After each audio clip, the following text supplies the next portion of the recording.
Pierre-Noël Giraud, vous êtes chez vous, ici, vous êtes Oui, prof. je suis chez moi, je suis professeur d'économie dans cette école, ainsi qu'à Paris-Dauphine. Et vous êtes l'auteur avec Thierry Veil, qui est juste en face de nous, au premier rang dans cette salle. Vous êtes l'auteur d'un petit bouquin qui vient de sortir également. Un bouquin qu'on peut lire, qui est facile à lire, qui n'est pas un bouquin d'experts compliqué, scientifique, académique à mort et tout, qui s'appelle « L'industrie française décroche-t-elle ?» à la documentation française. Votre projet, d'abord le titre... N'est pas bon. Le titre n'est pas bon. Il n'est pas bon. Ah bah, si vous commencez... c'est la documentation française qui nous a dit « le titre est déjà choisi ». Alors, j'ai dit, c'est dommage parce qu'il ne faut jamais poser des questions Alors, pour donner la réponse. Votre titre à vous, ça aurait été quoi ? Que faire pour réindustrialiser la France, par exemple. Depuis tout à l'heure, on en parle sous plusieurs de ces coutures de l'industrie. D'un point de vue macroéconomique, est-ce que vous pouvez, même si la question est un peu vaste, de quelques phrases, nous dire en quoi c'est si important ? Pourquoi on a eu tort de dire dans les années passées que la tertiarisation, la société de services, c'était finalement l'avenir de l'économie ? Tout simplement parce que la distinction entre industrie et service que manient les gens qui sont les défenseurs de la société post-industrielle ou de la société de service, cette distinction n'a strictement plus aucun sens. Plus aucun sens. Il n'y a pas de service sans industrie. On ne peut pas faire des call centers si on n'a pas des réseaux de communication.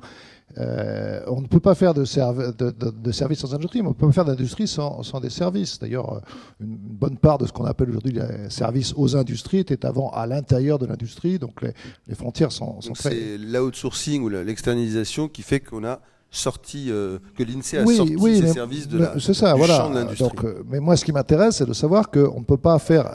que cette distinction entre industrie et service... Oui. N'a véritablement plus aucun sens et nourrit toute une série d'idées absolument fausses. Parce que l'industrie, ça s'oppose à l'artisanat, point. Alors, toute une série de services, à partir du moment où ils mettent en œuvre, comme le disait M. Gattaz, des processus industriels, ce sont des industries. D'ailleurs, on parle de l'industrie du tourisme, on parle de l'industrie des jeux vidéo, on parle de l'industrie financière, on dit même que ce sont les ingénieurs financiers qui nous ont mis dans l'état où on est. C'est pas tout à fait vrai, mais bon. Donc, voilà, la raison fondamentale pour laquelle je critique cette vision de société post-industrielle, de société de services, c'est qu'elle ignore cette réalité fondamentale. Nous sommes dans un système où les services et l'industrie sont intimement imbriqués. Et deuxièmement, il y a dans cette affaire un véritable mépris à l'égard du reste du monde. À entendre les défenseurs de cette vision des choses, il y aurait les nations intellectuelles, qui feraient de la conception, du design, pardon, le design est fondamental, qui feraient la conception, le design, et puis les nations besogneuses... Les pays ateliers, comme on Voilà, disait. les pays ateliers qui fabriqueraient pour le compte des premiers. Et comme les premiers sont tellement forts, disons qu'avec 10 intellectuels, concepteurs, ingénieurs, ils vont pouvoir importer du travail de 1000 ouvriers asiatiques. Mais cette vision est non seulement fausse, mais méprisante. Il est bien évident que les pays asiatiques, les pays émergents, s'industrialisent, mais vont faire aussi la recherche, le développement, etc. Et que ce ne sont plus du tout, si on prend l'Inde et la Chine, des pays en développement. Ils le disent, eux, ils le disent. Ça les arrange peut-être. Ça les arrange de le dire. De rester mais non, classés dans les émergents. Ils sont absolument, à très peu de choses près, nos équivalents, et que donc, ils veulent tout. L'industrie, les services, la technologie, la haute technologie, la recherche, la conception, le design.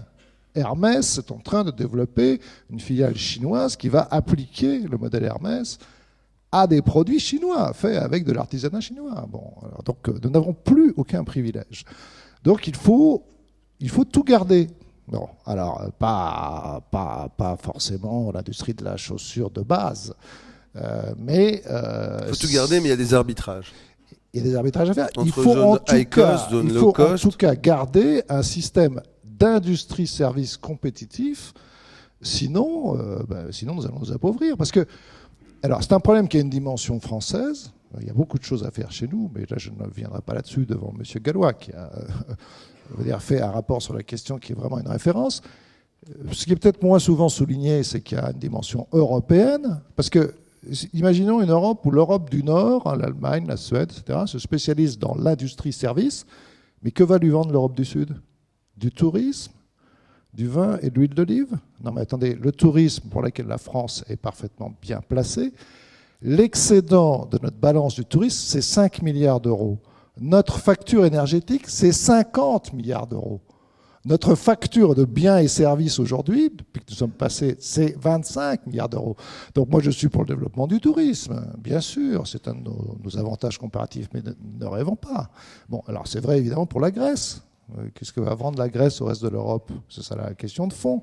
La question de la Grèce, ce n'est pas une question d'endettement. Enfin, plutôt l'endettement, c'est une conséquence d'un déficit commercial. La Grèce ne vendait pas assez au reste de l'Europe par rapport à ce qu'elle lui achetait. Bon. Et comment combler ça? Certainement pas, je répète, par les services. Donc il nous faut de l'industrie. Il faut commencer par remuscler la nôtre, sinon on ne pourra pas discuter avec les Allemands, parce qu'ils ne nous prendront pas au sérieux. Donc il faut faire les efforts nous-mêmes pour que les Allemands considèrent que nous considérons, nous aussi, comme eux, que l'industrie, c'est central dans l'innovation, la croissance, etc. Et à partir de ce moment-là, on pourra discuter avec les Allemands d'une meilleure répartition de l'industrie en Europe, et puis d'une meilleure répartition de l'industrie dans le monde aussi. Alors justement, Pierre-Noël Giraud, vous disiez que votre titre, si vous l'aviez choisi vous-même, ça aurait été « Comment éviter qu'elle décroche ». Quelles sont les pistes, pour l'essentiel, que vous avez envie de défendre? Bon, attendez, il y a 3 niveaux. Je répète, nous avons d'abord à balayer devant notre porte. Bon.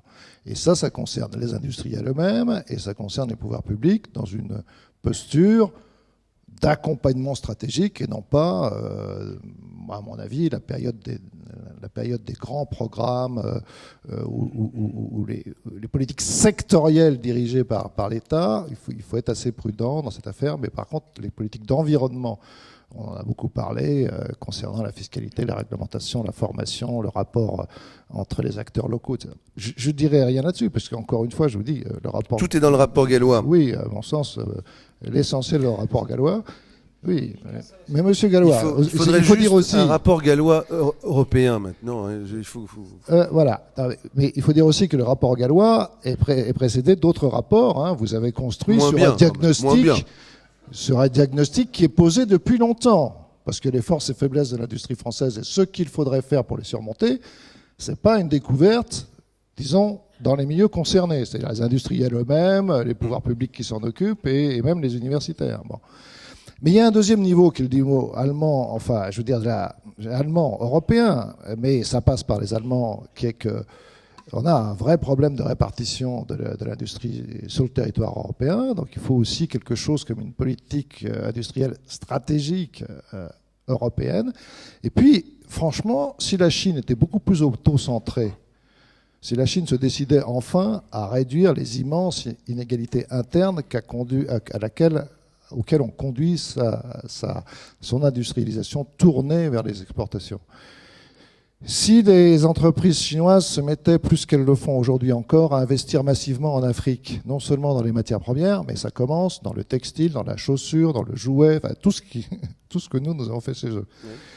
Et si nous ne détruisions pas, nous cessions de détruire notre capital humain et social autour de l'industrie, alors que si ça disparaît dans 20 ans, les Chinois ne seront plus compétitifs avec nous, parce qu'ils seront fortement augmentés. Il faut tenir, quoi. Il faut tenir 20 ans et préserver un capital humain et social qui sera très très long à reconstituer si on le perd. Moi, je donne souvent l'exemple de l'école des arts et métiers. Mais vous voyez, l'industrie française, c'est pas... L'école des mines est une des écoles les plus proches de l'industrie parmi les dites grandes écoles. Mais la véritable école de l'industrie française, c'est l'école des arts et métiers. Mais les arts et métiers, ça constitue un capital humain avec l'association des anciens, avec leurs traditions, qui, s'il disparaît, nous avons mis un siècle à le construire. Si ça disparaît, c'est fini. Donc c'est un approfondissement considérable. Tout le monde sait aujourd'hui que ce que nous mesurons en économie est tout à fait insuffisant par rapport aux vrais enjeux. Nous ne mesurons pas, alors tout le monde sait qu'on mesure mal notre capital naturel et que dans 12% de croissance chinoise, il y a 4% de destruction du capital naturel. Bon. Mais par exemple, nous ne mesurons pas notre capital social. Nous ne mesurons pas ce que la disparition de l'industrie entraîne comme perte de capital social, un appauvrissement considérable. Bon, donc voilà pourquoi il faut aussi pouvoir négocier avec les Chinois et les autres émergents l'idée d'un jeu gagnant-gagnant finalement. Vous vous recentrez beaucoup plus rapidement, ils disent tous qu'ils veulent le faire, mais vous le faites vraiment et plus rapidement. Vous allez industrialiser l'Afrique, c'est vous qui êtes capable de le faire, nous on ne peut plus rien pour l'Afrique. Et puis on négocie de façon à ce qu'on garde chez nous quelque chose dont on aura besoin dans 20 ans quand vous serez plus compétitif avec nous. Je pense qu'il y a un niveau là où il faut aussi pouvoir imposer un point de vue européen, évidemment.